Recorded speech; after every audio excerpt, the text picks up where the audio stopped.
Hello and welcome to Crosstalk, where all things are considered. I'm Peter Lavelle. On the back of one fiasco after another in the Middle East, the U.S. says now it is willing to engage Iran. After decades of prosecuting a covert and proxy war against Iran, can Washington change its behavior? Many in Washington have dismissed Obama's olive branch out of hand. Many in Iran are just as mistrustful. Is this quest for peace a fool's errand?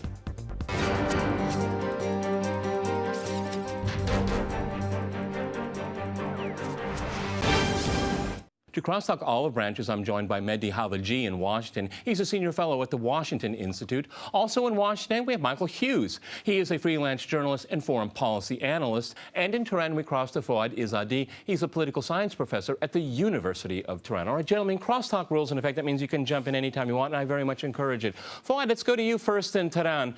Do you believe a word that Barack Obama has to say, given the last 30 years of bad relations between the two countries? And I'm talking about covert, overt operations up to this day.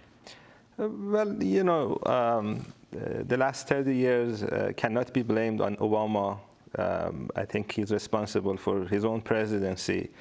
And he has been relatively a better president when it comes to Iran when you compare him to others. We have had occasions where the U.S. Congress wanted to pass a new sanction against Iran, and he has opposed those type of sanctions. And in his speech at the UN, I think he had a couple of good points. That was the first time we have heard that from a US president. For example, he talked about President Rouhani having a mandate from the Iranian people, basically recognizing that there is a vibrant democracy in Iran and that a president is elected by the majority, and then he has a mandate from the majority. Fouad, if I could just jump in right here, but don't you think Mr. Obama is very much alone in Washington? Because the Congress is not going to go along with him. I mean, he has a long, long way to go, and we'll talk about forces in Tehran. But, I mean, that's what I'm getting at. Obama's words are just words because the political establishment isn't with him, at least at this point. Go ahead. You know, we could recognize three different groups in Washington when President Rouhani visited New York last week. One group basically read the talking points from Tel Aviv, repeated what Netanyahu said about the trip. A second group sees Rouhani as an opportunity to get things from Iran that they couldn't get from Ahmadinejad, the previous president. And then a third group is actually a group that has recognized that Iran has the right to enrich uranium inside the country, and they want to reset Iran, U.S. policy toward Iran. The only problem we have is that the third group, the good guys relatively, are the minority, and the first and second group are the majority within the U.S. foreign policy establishment. And that's the problem that we have. And I think what Dr. Rouhani needs to do is actually work harder to make the third group the majority by policies that he sets, things that he says. As I said, Obama was saying good things, some good things in his speech at the UN. Okay, all right. Okay, the leaders are saying good things. Mehdi, if I go to you in Washington, okay, where do we go from here? Some pleasantries have been exchanged, but that's not policy. That's true. When they meet in Geneva and talk about the concrete steps both parties should take to build confidence and also describe the negotiation successful or a failure, we would see which one is more serious, which one is more determined to compromise. We haven't started that process yet.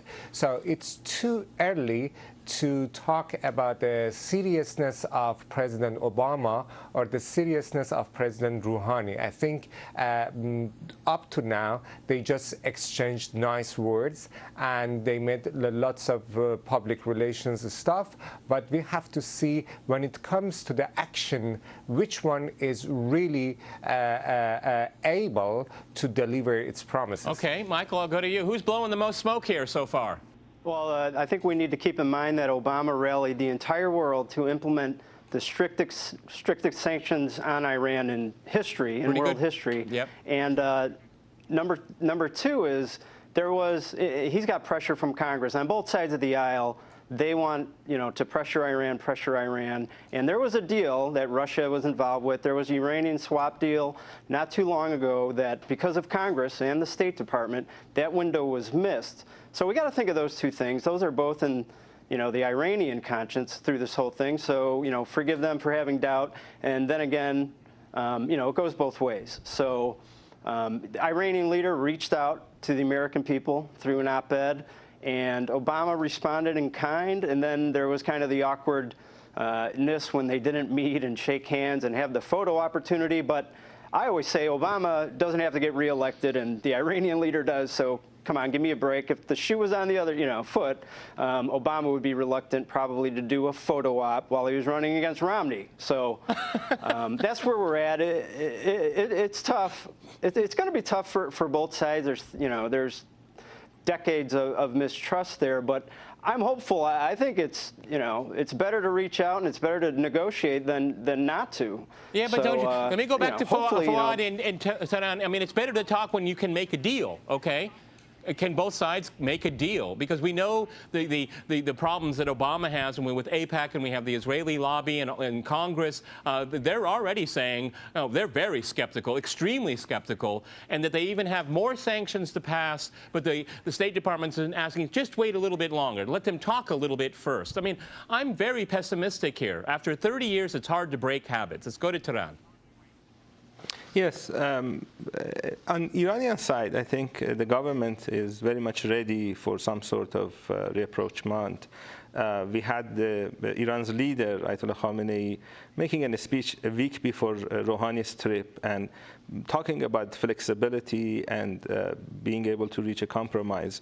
The problem, as you said, is actually the Israeli lobby in Washington that does not want to see a reset of U.S. policy toward Iran, and they're quite powerful. Whenever we have sanction bills in the U.S. Congress, they generally get passed in Senate 100-0 or 99-1, and to change that vote to where new sanctions bills are not passed, it's going to be quite difficult. I think you're right. Okay, Mehdi, if I go back to you in Washington, so what's different this time? The only difference is that there's a new president in Tehran? Is that the only difference? Because if it's about the nuclear program, the two countries had very bad relations for 30 years, way before that nuclear issue was on the table. Go ahead.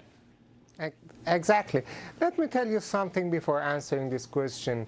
Some people exaggerate about the power of Israeli lobby in Washington, and I think Israeli lobby would be flattered by these exaggerations, and they don't have any problem with it. But it's misleading for analyzing the situation. The problem with Iran, with Islamic Republic, and with its nuclear programs is not only an Israeli problem. It did not start yesterday. Iranians blame United States for its role in 1953 coup against Prime Minister Mossadegh, and Americans blame Iran for seizing its embassy in Tehran in 1979. The hostility between two governments is deep-rooted, and it goes beyond Israel. Of course, Israel cannot accept nuclear Iran, but we shouldn't forget that the extent to which Saudi Arabia, Turkey, and Persian Gulf countries are worried about Iran's ambitions is not less than Israel. Many Arab countries in the region believe that Israel is a strong country and it's a U.S. ally, and Iran would not harm Israel if it gets nuclear capability. But nuclear capability of Iran would change the power equation that would give lots of room of influence for Iran over Arab countries, especially small countries like Qatar, Bahrain, United Arab Emirates, and so on. So the nuclear program is not an Israeli problem. Well, I'm sorry, but I mean, Mr. Netanyahu had control of the American airwaves for almost 3 or 4 days after his speech. So I think, you know, it is a pretty big red line for the Israelis there. Michael, if I can go to you, really what it's all been about. No, let me go to Michael here. Let me go to Michael here. Say that it's not. Well, it is important, but it's a bigger picture, and I want to ask the bigger picture from Michael here. And it's always been about regime change. And the nuclear program has been one element to get there. Yeah, and it is regime change. And after Iraq, the reality is Obama or the next president, are they really going to strike Iran? I mean, all the experts say it's even CIA, that, they say it's the most ridiculous concept in the world. It's not going to stop the program. It'll be destructive. It'll unleash chaos in the whole region. But you have this, small subset in the U.S., even a minority of Jews that even are. It's a minority of the Jewish community here and the Israeli community here that wants to strike, that wants regime change. Which, based on recent history, I think that's crazy. And the question is, are the Iranian leaders going to how long are they going to let their people starve? And is the U.S. ever going to strike? And, I mean, if you had a bunch of foreign policy experts in the room, I think they would say, at some point, Iran is probably going to get a nuclear weapon. And, deterrence may be the question. It's like, how are we really going to stop them at the end of the day? And it's up to the Iranians. How long do they want to suffer? The Iranian leaders, are they willing to compromise? Do we really need another country with nuclear weapons? Because it will start a nuclear weapons race. The Saudis aren't going to sit around and say, okay, let's All right, gentlemen, Iran let me jump in here weapon. on a very important point. Let me jump in here. We're going to go to a short break, and after that short break, we'll continue our discussion on U.S.-Iranian relations. Dave, talk to you.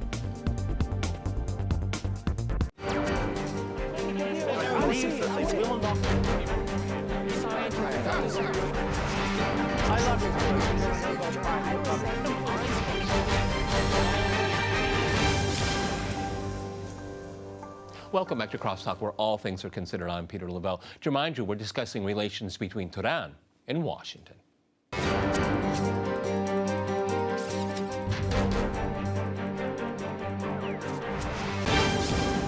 Fouad, I'd like to go back to you in Tehran first.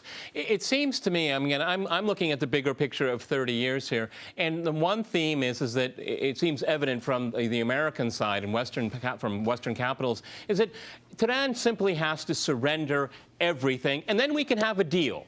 That's what it sounds like in the essence. And I wanted to say something about the nuclear issue, and a statement that President Obama read at the UN had this sentence that Iran is pursuing a nuclear weapons program. And that's a contradiction. There's a contradiction between what he said and what James Clapper said a few months earlier. James Clapper, as you know, is the Director of National Intelligence. He is the leader of all U.S. intelligence communities. And he had a testimony at the U.S. Senate on March 13, 2013. And in that testimony, he talks about Iran's nuclear program. And then he says that we do not know. This is a quote. We do not know that Iranian leaders have decided to have a nuclear weapons program, which means that not only Iranians don't have a bomb right now, not only they don't have a program to make a bomb, they have not even decided to have a program to make a bomb. And you put that statement, James Clapper's statement, next to Obama's statement, and you see that Obama is going too far. We don't have a bomb, we don't have a nuclear program, and talking about Iran's pursuit of nuclear program is repeating what Netanyahu says, which goes back to the point that Israelis have a lot of influence in U.S. foreign policy in the Middle East. Another thing that Obama said in his speech was, he said that we are not after regime change. But the only problem with that statement is that the U.S. government, since 2006, has been spending about $100 million every year on what they call democracy promotion in Iran. And this is just the State Department funding and open source funding. We don't know what CIA is doing, how much they are spending. So we have all these contradictions, and I think, Peter, you're right that you have to be a little bit worried that on one hand they are accusing Iran of things that it's not doing, they're spending money on changing its government, and on the other hand they are saying that we want to improve relations. You have to worry about that. Mehdi, if I go to you in Washington, I mean, if we can look at the surrounding area, we have Iraq. Hello and welcome to Crosstalk, where all things are considered. I'm Peter Lavelle. On the back of one fiasco after another in the Middle East, the U.S. says now it is willing to engage Iran. After decades of prosecuting a covert and proxy war against Iran, can Washington change its behavior? Many in Washington have dismissed Obama's olive branch out of hand. Many in Iran are just as mistrustful. Is this quest for peace a fool's errand? From the Iranian people basically recognizing that there is a vibrant democracy in Iran and that a president is elected by the majority, and then he has a mandate from the majority. Fouad, if I could just jump in right here, but don't you think Mr. Obama is very much alone in Washington? Because the Congress is not going to go along with him. I mean, he has a long, long way to go, and we'll talk about forces in.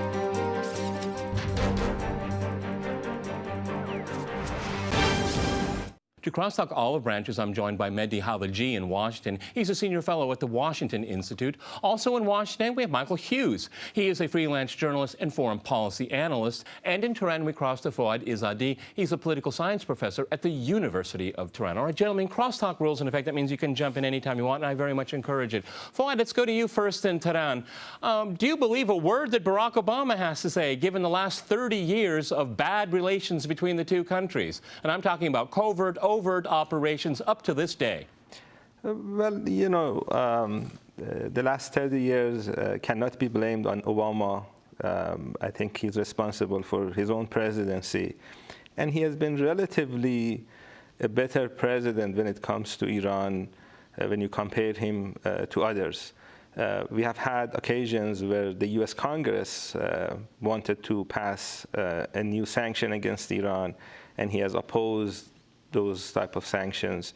And in his speech at the UN, I think he had a couple of good points. That was the first time we have heard that from a US president. For example, he talked about President Rouhani having a mandate